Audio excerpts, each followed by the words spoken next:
Firstly, I am a journalist. Second, I am from Kerala. Third, I am a Muslim. ये तीनों मतलब एक political government को, UP government को, ये तीनों में एक अच्छा एक मसाला था. वो पूछा कौन है, केरल का पत्रकार कौन है. ये पहले ये लोग ये फैलाया, उसके बाद ये पॉपुलर फ्रंट का कनेक्शन बताया. लेकिन मेरे साथ 3 लोग था, एक ड्राइवर इंक्लूडिंग ड्राइवर, 3 लोग, वो तीनों मुस्लिम हैं. एक पॉपुलर फ्रंट का इशू है तो मुझे क्यों टारगेट करना. आप कितना बार पाकिस्तान गया और बीफ खाता है था, बीफ के बारे में और पाकिस्तान के बारे में और JNU के बारे में, जामिया मिलिया के बारे में, ऐसा क्वेश्चन. देखो केरला को एक ऐसा एक क्या एक टेरर हॉटस्पॉट बन गया ये लोग. ये पहले भी था, 2014 के पहले भी ऐसा था. केरला में वो है लेफ्ट जिहाद और मुस्लिम जिहादी लेफ्ट कोलैबोरेशन, ऐसा बहुत प्रोपेगेंडा किया, पहले भी था. ऑर्गेनाइजर और बहुत हिंदी मीडियास, मतलब नॉर्थ इंडियन मीडियास, ऐसा बहुत प्रोपेगेंडा फैलाया, स्प्रेड किया. अभी तक मेरा खिलाफ एक विटनेस भी प्रोड्यूस नहीं किया. ये मेरा केस अभी भी चल रहा. महीने में 2 बार ईडी का केस है. ईडी केस के लिए लखनऊ जा रहा है और UAPA केस में लखनऊ जा रहा है. देखो अभी ये द प्रोसेस ये लीगल प्रोसेस इसे पनिशमेंट. महीने में 4 बार जा रहा है. अभी मुझे डर नहीं है, मैं इसलिए इधर आया. बेंगलुरु में है, अभी बेंगलुरु आया, बस कोलकाता गया. मुझे अभी डर नहीं. हमारा रिलेटिव्स, फ्रेंड्स, मीडिया फ्रेंड्स सब ये एडवाइस कर रहा है, आप ऐसा नहीं करना, ऐसा नहीं करना, डोंट दिस, डोंट डू. ऐसा एक माहौल बन गया 2014 के बाद और 2014 के पहले. जर्नलिज्म ये एक छोटा एग्जाम्पल काफ़ी होगा. On October 5th, 2020, when Siddique Kappan, a journalist working in Delhi, was on his way to Hathras with 3 others to cover the tragic gang rape and death of a young woman, he was stopped in Mathura and from there he was apprehended. Over the next few days, he was booked with several draconian laws, including UAPA as well as sedition. He was in jail for 2 years and 4 months, and after his release, Siddique Kappan continues to fight a long legal battle. It's been almost 1 year now since he's been out and has returned to journalism as well. It's great to speak to you. After all that you've been through, you've been out for almost 1 year now. Yeah. What has changed? You've returned to journalism, but how is it different now than it was before for you? After releasing my jail life, now completely changed our atmosphere, creating a fear atmosphere. And अभी देखो 2014 के बाद completely changed. Media, most of media captured monopolists और industrialists. 2014 के पहले मैं दिल्ली में था, मेरा जर्नलिस्टिक, और 2009 या 13 से कम्प्लीटली 2013 से 2020 तक मैं दिल्ली में फुल टाइम जर्नलिस्ट था. उससे पहले भी मैं दिल्ली में था, UPA गवर्नमेंट का टाइम में था, उस रजीम में. देखो अभी पूरा सब कम से कम एक very little media houses, broadcasting or printing or digital media, very digital media अभी free and fair रिपोर्टिंग कर रहा है. ये एक बड़ा एक डिस्टेंस है. देखो लास्ट UPA सरकार का लास्ट टाइम में P. चिदम्बरम कैबिनेट मिनिस्टर था. उस टाइम में एक इशू हुआ, Jarnail Singh, you know Jarnail Singh. As a journalist, he slapped chappals to P Chidambaram, उसके ऊपर यूएपीए नहीं लगाया। बहुत बड़ा क्राइम किया, एक जर्नलिस्ट का ड्यूटी नहीं है, लेकिन उस टाइम में ये इतना बड़ा इशू भी नहीं। दिल्ली का जनता उसको एमएलए बन गया, दिल्ली का जनता उसको एमएलए बन गया। अभी देखो ये एक 2014 के बाद और 2014 के पहले जर्नलिज्म, ये एक छोटा एग्जाम्पल काफी होगा। For you personally, after you've come out of jail, how has your approach towards journalism changed? Are you more cautious now? Do you self-censor? Do you worry that you will be targeted again? Because the cases are still going on against you. So do you worry about, do you think twice before writing or saying something? नहीं, देखो अभी fearless, आपको मालूम होगा, maximum extreme stage of fear is a fearlessness. अभी मुझे डर नहीं है, मैं इसलिए इधर आया, बेंगलुरु में है अभी, बेंगलुरु आया, बस कोलकाता गया, मुझे अभी डर नहीं है। लेकिन हमारा अंदर भी एक कॉन्शियस ये है, मतलब हम सेल्फ सेंसर करना पड़ेगा, नहीं ये तो जेल जाएगा। और लोग भी, हमारा रिलेटिव्स, फ्रेंड्स, मीडिया फ्रेंड्स, सब ये एडवाइस कर रहा है, आप ऐसा नहीं बताओ, ऐसा नहीं करो, एक डोंट मत, डोंट दिस, डोंट डू, ऐसा एक माहौल बन गया। Your family also tells yes, you, family, be more cautious, don't yes. get into trouble. Has that impacted your journalism? No, not any impact. Okay. If we can go back to October 5th, you were arrested even before you reached Hathras. Before you get into the details of what happened, how you were arrested, I want to know from you, how much of a role does your identity play in your arrest according to you? The fact that you're a Muslim, the fact that you're from Kerala, how much do you think all of this reflected in the fact that you were arrested? देखो, तीन reason है, तीन कारण है इसमें। एक, firstly I am a journalist, second I am from Kerala, third I am a Muslim. ये तीनों मतलब एक पॉलिटिकल गवर्नमेंट को, यूपी गवर्नमेंट को, ये तीनों में एक अच्छा एक मसाला था। एक आदमी को टारगेट करने के लिए ये काफी था। आपको याद होगा केरला इलेक्शन, मेरा इसका बाद केरला इलेक्शन, नियमसभा इलेक्शन आ गया, उसमें कैबिनेट मिनिस्टर अमित शाह क्या बताया, Kerala is close to you. देखो, केरला को एक ऐसा एक क्या, एक टेरर हॉटस्पॉट बन गया ये लोग। ये पहले भी था, 2014 के पहले भी ऐसा था। केरला में वो है लेफ्ट जिहाद और मुस्लिम जिहादी लेफ्ट कोलैबोरेशन, ऐसा बहुत प्रोपेगेंडा किया, पहले भी था। ऑर्गेनाइजर और बहुत हिंदी मीडियास, मतलब नॉर्थ इंडियन मीडियास, ऐसा बहुत प्रोपेगेंडा फैलाया, स्प्रेड किया। लेकिन ये इलेक्शन, ये ऐसा एक, मतलब एक रिस्पॉन्सिबल पर्सन,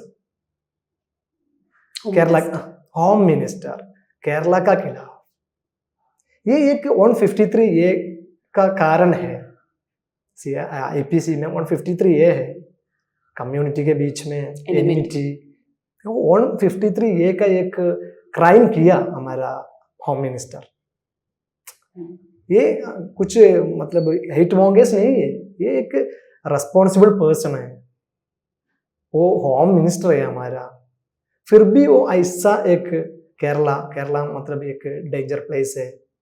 देखो, आप हमको वोट नहीं देगा तो आपका नियर मतलब नियर टू यू केरला है, ऐसा एक प्रोपेगेंडा फैलाया है। तो कर्नाटका इलेक्शन का टाइम में एक बहुत बड़ा हमारा एक क्या है, unity. India is A union, states of union, not a central government, this is state of union. Her state के बीच में ऐसा एक एनिमिटी पैदा करेगा तो क्या होगा हमारा future. Tell us how you were stopped in Mathura at a toll gate and what happened from there. on October 5th, 2020? अक्टूबर 5 सुबह तकरीबन 10 बजे हमको मधुरा मांड टोल प्लाजा में रुका। फिर ये लोग हमको इधर बिठाया पुलिस एड पोस्ट में। सुबह 10 बजे से तकरीबन शाम को 5 बजे 6 बजे तक उधर बिठाया। कुछ भी नहीं था हमारा, हम बहुत फ्रेंडली बातचीत किया, पुलिस से बातचीत किया। पुलिस को नहीं मालूम क्या करेगा, इन लोगों से क्या करेगा। मेरा पास प्रेस क्लब ऑफ इंडिया का आईडी कार्ड था, मैं वो दिखाया। दिल्ली यूनियन ऑफ जर्नलिस्ट वो आईडी कार्ड था, वो दिखाया। They didn't know what to arrest you for.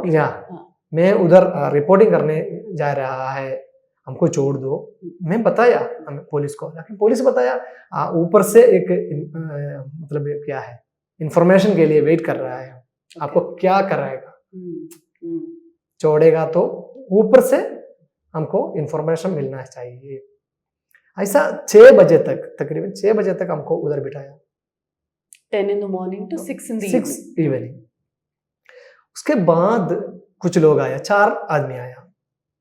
वो लोकल इंटेलिजेंस ऑफिसर था, हमको नहीं मालूम। वो सिविल ड्रेस में आया। वो पूछा कौन है, केरल का पत्रकार कौन है। ये पहले ये लोग ये फाइल आया, उसके बाद ये पॉपुलर फ्रंट का कनेक्शन बताया। लेकिन मेरे साथ 3 लोग था, एक ड्राइवर इंक्लूडिंग ड्राइवर, 3 लोग। वो तीनों मुस्लिम हैं। एक पॉपुलर फ्रंट का इशू है तो मुझे क्यों टारगेट करना है, इसको केरल का पत्रकार चाहिए। और मेरा मतलब मेरा हैबिट, इसके बारे में पूछ रहा था। आप कितना बार पाकिस्तान गया, और बीफ खाता है था, बीफ के बारे में, और पाकिस्तान के बारे में, और जेएनयू के बारे में, जामिया मिलिया के बारे में, ऐसा क्वेश्चन था मुझे। Nothing to do with your reporting. Reporting के बारे में या आतस के बारे में कुछ नहीं।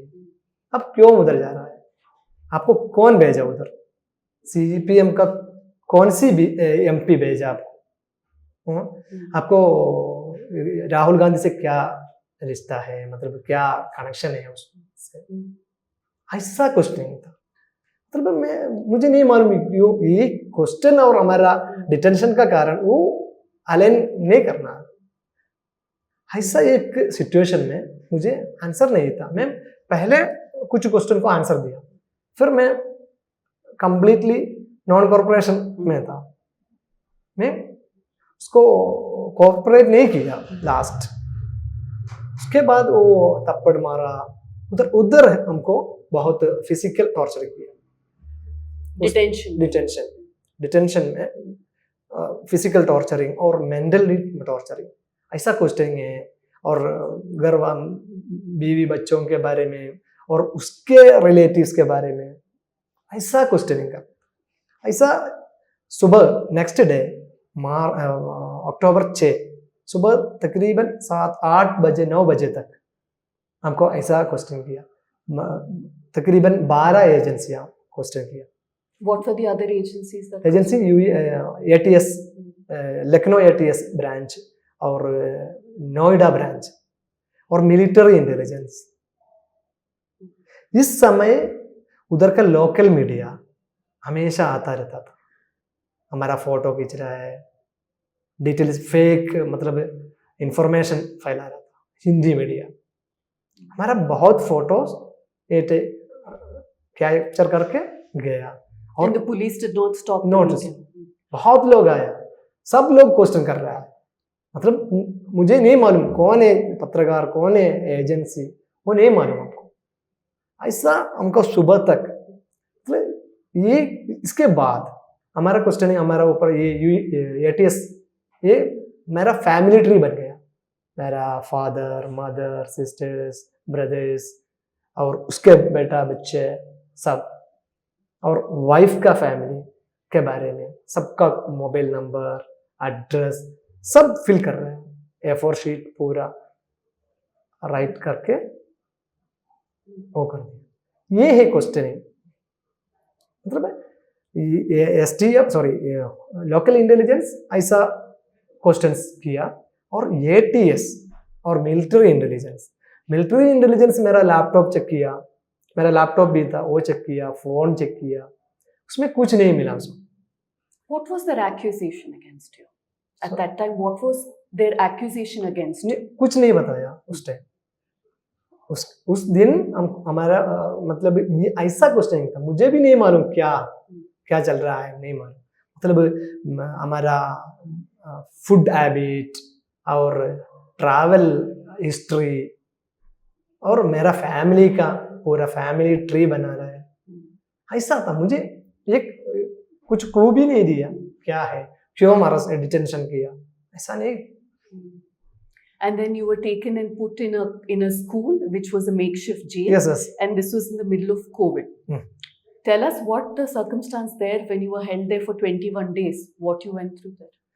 21 से ऐसा एक छोटा रूम था, क्लास रूम है, यूपी स्कूल। आपको मालूम होगा कॉलेज है तो बड़ा रूम होगा, या हाई स्कूल है तो बड़ा रूम होगा, ये छोटा छोटा रूम था। उस रूम में तकरीबन 50 people। Why were you kept in that room? वो क्वारंटाइन, जेल में नहीं भेजा, 21 दिन के लिए 21 दिन हमको उधर रखा, इस क्लासरूम में रखा। उधर टॉयलेट का सुविधा, वॉशरूम कुछ नहीं है, पानी नहीं है, खाना भी 12 बजे खाना आएगा, ब्रेकफास्ट नहीं है। 12 बजे आएगा तो वो ब्रंच, ब्रेकफास्ट और लंच एक साथ आएगा 12 बजे, और शाम को 5 बजे dinner.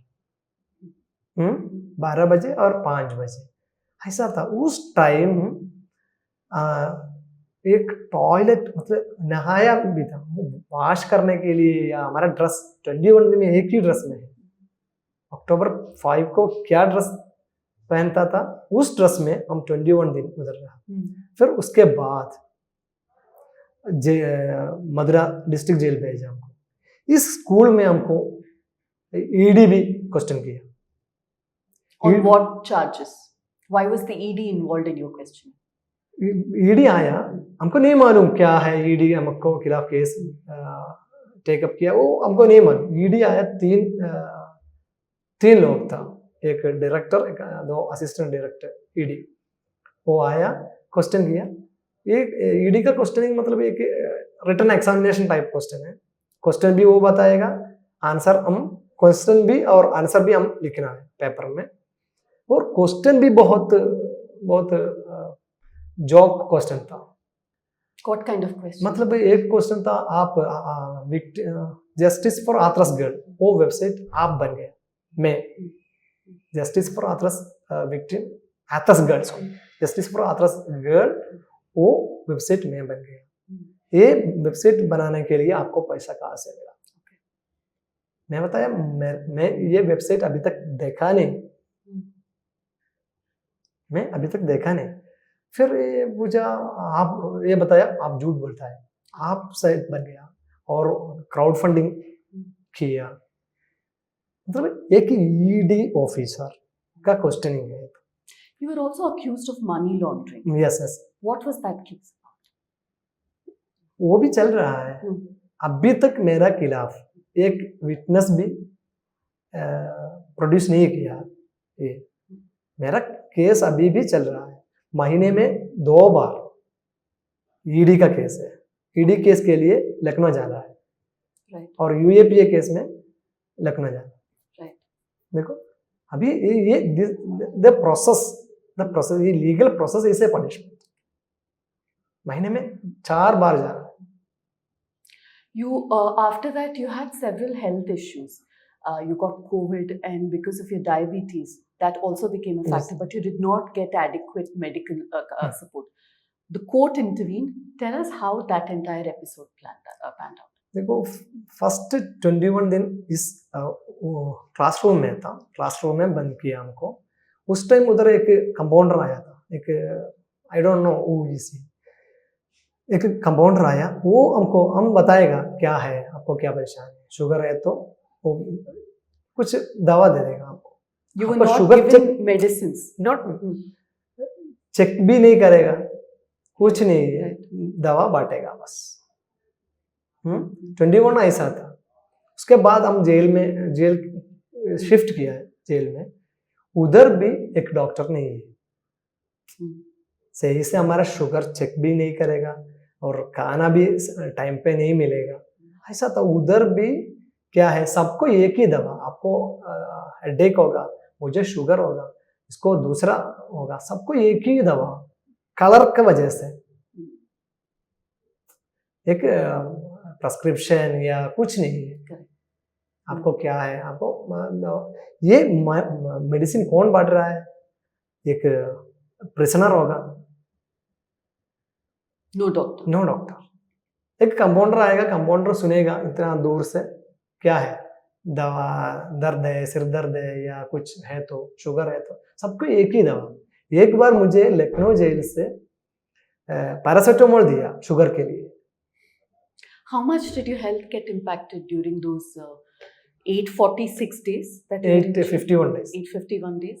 How much did your health get impacted in that much time? देखो उस टाइम में कभी भी हमको प्रॉपर ट्रीटमेंट नहीं मिला। ये मेडिसिन ऐसा बांटेगा तो एक डॉक्टर था, डॉक्टर को पैसा दे देगा तो डॉक्टर हमको हॉस्पिटल में एडमिट करेगा। As a bribe? हाँ, Bribe. 25,000 पैसा पर महीने हॉस्पिटल में रखने के लिए। वीआईपी क्या करेगा, बैरक में नहीं रखेगा उसको उधर कोट मिलेगा, बेड मिलेगा, एसी मिलेगा, उधर 20,000 रुपीस डॉक्टर को दे देगा तो डॉक्टर आपको उधर एडमिट करेगा। हर महीने 25,000 bribe. Otherwise, you don't even Yeah. get medicines. You're writing a book right now about your experiences. I'm sure you were also warned by many people to not be very open, very candid about it. What made you first write this book? And do you not worry that it could impact your cases because the legal battle is still on for you? Yes, ये देखो अभी हम already 28 months jail में रहा, बिना कुछ, मतलब केवल एलिगेशन की वजह से। अभी मैं ये डिसाइड किया, अभी मुझे 28 मंथ में क्या हुआ वो पूरे लिखने के लिए मैं डिसाइड किया। अभी बहुत लोग बताया ऐसा नहीं लिखो, ये प्रॉब्लम होगा आपको, केस का प्रॉब्लम होगा। मैं कुछ भी नहीं किया, फिर भी 28 मंथ मुझे जेल के अंदर रखा। फिर अभी मुझे क्या नुकसान है। I want to go back a few months before your arrest. There was some sort of factionalism, some build-up all the way for almost 6 to 7 months. Tell us what happened and how that impacted your arrest eventually. देखो अभी मुझे कोई media, मतलब established media में मैं अभी तक job नहीं, सबको डर है। अभी मीडिया और सबको डर है, इसको जॉब दिया है तो हमको भी प्रॉब्लम होगा। लेकिन कुछ लोग, चंद लोग, इसका ऑपोजिट भी है। हम बहुत प्रोग्राम में भी अटेंड कर रहा है मैं, केरला, मतलब ऑल ओवर इंडिया। लेकिन कुछ लोग मीडिया पर्सन्स, मीडिया पूरा अभी एक फियर सिचुएशन में। Some medias, digital medias, online medias, वो अभी हमको मौका दे रहा है। मलयालम वेब पोर्टल्स उसमें लिखता है। But I was asking you about before your arrest. In Press Club, there were some people who were against you, and they also targeted you. How did that impact your case, impact your arrest? देखो मेरा ऊपर UAP आया, मेरा खिलाफ पहले CrPC से 3 दायरा लगाया, 151, 107, 160। नेक्स्ट डे अक्टूबर 7 को हमारा फिर दोबारा कोर्ट में पेश किया।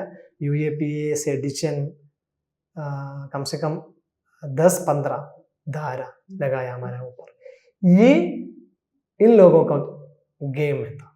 Who is in log? Who you talking about? मतलब कुछ संघ परिवार, RSS, BJP related journalist, Okay.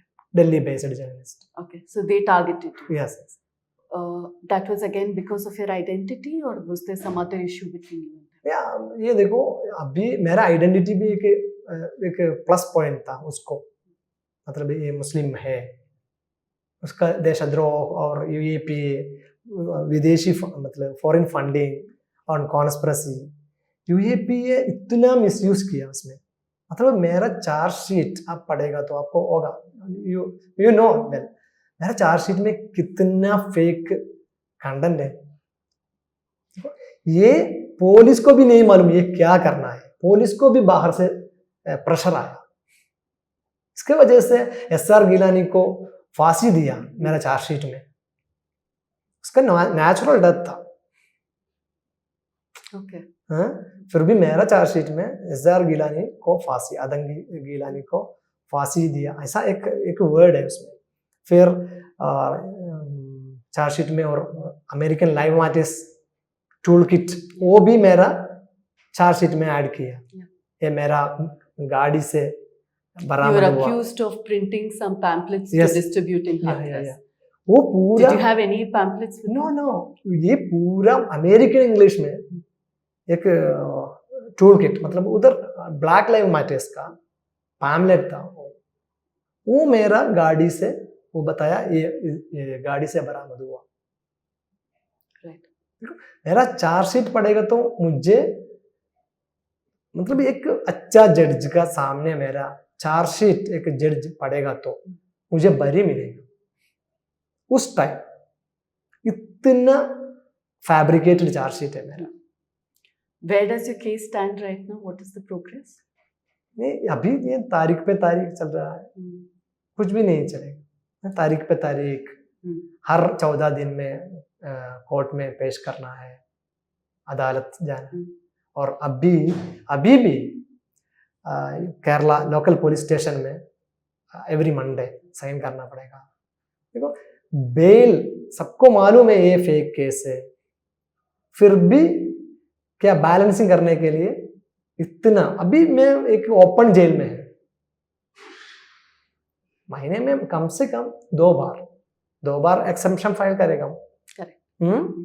2 बार कम से कम महीने लखनऊ जाना है। लखनऊ कैसे जाएगा? केरला से या दिल्ली से भी हो। केरला से बाई ट्रेन है तो 3 दिन चाहिए, 48-50 आवर, 48 से ऊपर, और ट्रेन है तो मैक्स मिनिमम 10,000 रुपये चाहिए एक side.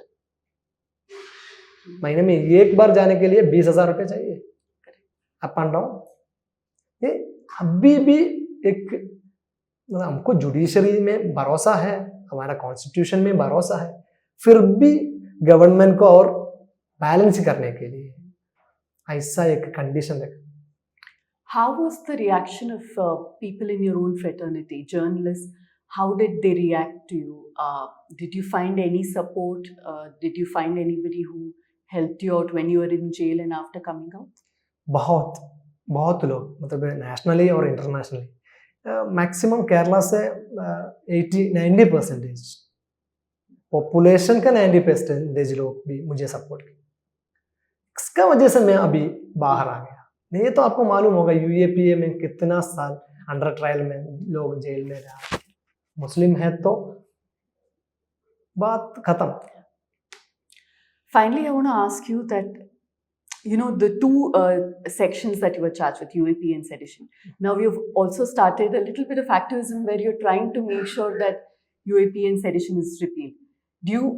What do you feel about these kind of draconian sections? Do you think there is place for such laws in a civilized society like India? देखो, मेरा एक बीट यूएपी था 2009 से 2020 तक, 10-11 साल मेरा एक जर्नलिस्टिक लाइफ है। उसमें मैं सबसे ज़्यादा अफ्स्पा, यूएपीए, टाडा, पोटा के बारे में रिपोर्ट किया। उसका क्या है, उसका कितना फेक केस में कितना लोग अंदर है, आदिवासी, दलित, मुस्लिम, इन लोगों को ऊपर इतना बड़ा ड्रैकोनियन लॉस। इस यूएपीए का एक प्रॉब्लम ये है, 43D5 आपको मालूम हो, इसमें जज का डिस्क्रिशनल पावर है। मतलब प्राइमा फेसी हमको एक आदमी का खिलाफ जज का सोच प्राइमा फेसी ये एक्यूज्ड है, आपको बेल नहीं मिलेगा। ये एक अनलॉफुल लॉ है, ये गैर कानूनी लॉ है, अनलॉफुल एक्टिविटीज नहीं है, अनलॉफुल लॉ है यूएपी। मतलब आपका पास पैसा नहीं है तो आपको खिलाफ एक यूएपी एक धारा डालेगा तो आप जेल से बाहर नहीं आएगा। मेरा केस में कपिल सिब्बल ऐसा लो, IB सिंह, केरला में है तो विल्स मैथ्यूज, ये लोग फ्री ऑफ कॉस्ट में लड़ाई किया, इसलिए मैं बाहर आ गया। नहीं ये तो एक हियरिंग के लिए, एक अपियरेंस के लिए एक एडवोकेट को कितना देना पड़ेगा, इतना ये एक IPC है तो आपको बेल मिले। आप एक आदमी को मर्डर किया तो आपको 6 महीने में बेल मिल जाएगा। किसी भी IPC में किसी भी धारा देखो आप, लेकिन यूएपी ऐसा नहीं है, एक अनलॉफुल लॉ है। I thank you very much for speaking to us, and I also want to wish you all the very best. I hope that your legal troubles and the punishment through the process ends for you very soon. Thank you. Thank you.